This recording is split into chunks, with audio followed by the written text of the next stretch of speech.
تصنیع سے اختیار کرتا ہے۔ نبی صلی اللہ علیہ وآلہ وسلم خود اس طرح مضبوط قدم رکھتے ہوئے چلتے تھے کہ گویا نشیب کی طرف اتر رہے ہیں۔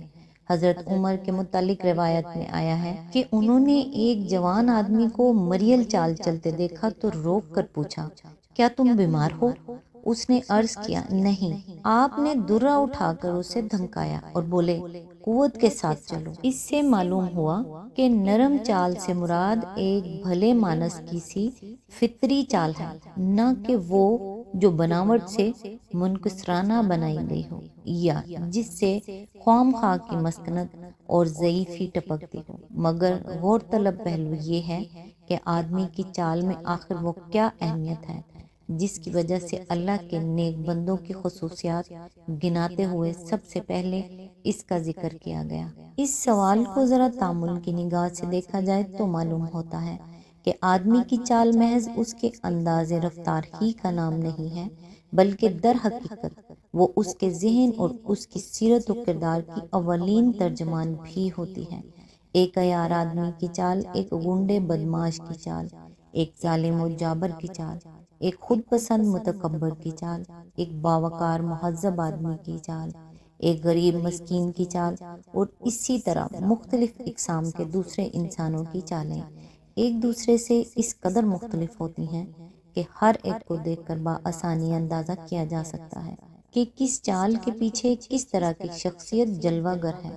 بس آیت کا مدعا یہ ہے کہ رحمان کے بندوں کو تو تم عام آدمیوں کے درمیان چلتے پھرتے دیکھ کر ہی بغیر کسی سابقہ تعارف کے الگ پہچان لوگے کہ یہ کس طرز کے لوگ ہیں۔ اس بندگی نے ان کی ذہنیت اور ان کی سیرت کو جیسا کچھ بنا دیا ہے، اس کا اثر ان کی چال تک میں نمایاں ہے۔ ایک آدمی انہیں دیکھ کر پہلی نظر میں جان سکتا ہے کہ یہ شریف اور حلیم اور ہمدرد لوگ ہیں، ان سے کسی شر کی توقع نہیں کی جا سکتی۔ مزید تشریح کے لیے ملاحظہ ہو تفہیم القرآن جلد 2 بنی اسرائیل حاشیہ نمبر 43، جلد 4 لقمان حاشیہ نمبر 33۔ جاہل سے مراد ان پڑھ یا بے علم آدمی نہیں، بلکہ وہ شخص ہے جو جہالت پر اتر آئے اور کسی شریف آدمی سے بدتمیزی کا برتاؤ کرنے لگے۔ رحمان کے بندوں کا طریقہ یہ ہے کہ وہ گالی کا جواب گالی سے اور بہتان کا جواب بہتان سے اور اسی طرح کی ہر بےہودگی کا جواب ویسی ہی بےہودگی سے نہیں دیتے، بلکہ جواب کے ساتھ یہ رویہ اختیار کرتا ہے، وہ اس کو سلام کر کے الگ ہو جاتے ہیں، جیسا کہ دوسری جگہ فرمایا وَإِذَا سَمِعُوا اللَّغْوَ أَعْرَضُوا عَنْهُ وَقَالُوا لَنَا أَعْمَالُنَا وَلَكُمْ أَعْمَالُكُمْ سَلَامٌ عَلَيْكُمْ لَا نَبْتَغِي الْجَاهِلِينَ۔ سورہ القصص آیت نمبر 55۔ یعنی اور جب وہ کوئی بیہودہ بات سنتے ہیں تو اسے نظر انداز کر دیتے ہیں، کہتے ہیں بھائی ہمارے اعمال ہمارے لیے ہیں اور تمہارے اعمال تمہارے لیے، سلام ہے تم کو، ہم جاہلوں کے منہ نہیں لگتے۔ تشریح کے لیے ملاحظہ ہو تفہیم القرآن جلد 3 القصص حواشی نمبر 72 to 78۔ آیت نمبر 64، جو اپنے رب کے حضور سجدے اور قیام میں راتیں گزارتے ہیں، اس کی تفسیر ہے یعنی وہ ان کے دن کی زندگی تھی اور یہ ان کی راتوں کی زندگی ہے۔ ان کی راتیں نہ عیاشی میں گزرتی ہیں، نہ ناچ گانے میں، نہ لہو لعب میں، نہ گپوں اور افسانہ گوئیوں میں، اور نہ ڈاکے مارنے اور چوریاں کرنے میں۔ جاہلیت کے ان معروف مشاغل کے برعکس یہ اس معاشرے کے وہ لوگ ہیں جن کی راتیں خدا کے حضور کھڑے اور بیٹھے اور لیٹے دعا و عبادت کرتے گزرتی ہیں۔ قرآن مجید میں جگہ جگہ ان کی زندگی کے اس پہلو کو نمایاں کر کے پیش کیا گیا ہے۔ مثلاً سورۃ سجدہ میں فرمایا تتجافی جنوبہم عن المضاجع یدعون ربہم خوفا وطمعا، یعنی ان کی پیٹھیں بستروں سے الگ رہتی ہیں، اپنے رب کو خوف اور طمع کے ساتھ پکارتے رہتے ہیں۔ آیت نمبر 16، کانوا قلیلا من اللیل ما یہجعون وبالاسحار ھم یستغفرون۔ یعنی یہ اہل جنت وہ لوگ تھے جو راتوں کو کم ہی سوتے تھے اور سحر کے اوقات میں مغفرت کی دعائیں مانگا کرتے تھے۔ آیت نمبر 17 to 18۔ اور سورۃ زمر میں ارشاد ہوا، امن ہوا قانتن اناء اللیل ساجدا وقائما یحذر الآخرۃ ویرجو رحمت ربہ، یعنی کیا اس شخص کا انجام کسی مشرک جیسا ہو سکتا ہے جو اللہ کا فرما بردار ہو، رات کے اوقات میں سجدے کرتا اور کھڑا رہتا ہو، آخرت سے ڈرتا ہو اور اپنے رب کی رحمت کی آس لگائے ہوئے ہو۔ آیت نمبر 9۔ آج تک کے لیے بس اتنا ہی، نیکسٹ انشاءاللہ آیت نمبر 65 سے سٹارٹ کریں گے۔ تب تک کے لیے دعاؤں میں یاد رکھیے گا۔ اللہ حافظ۔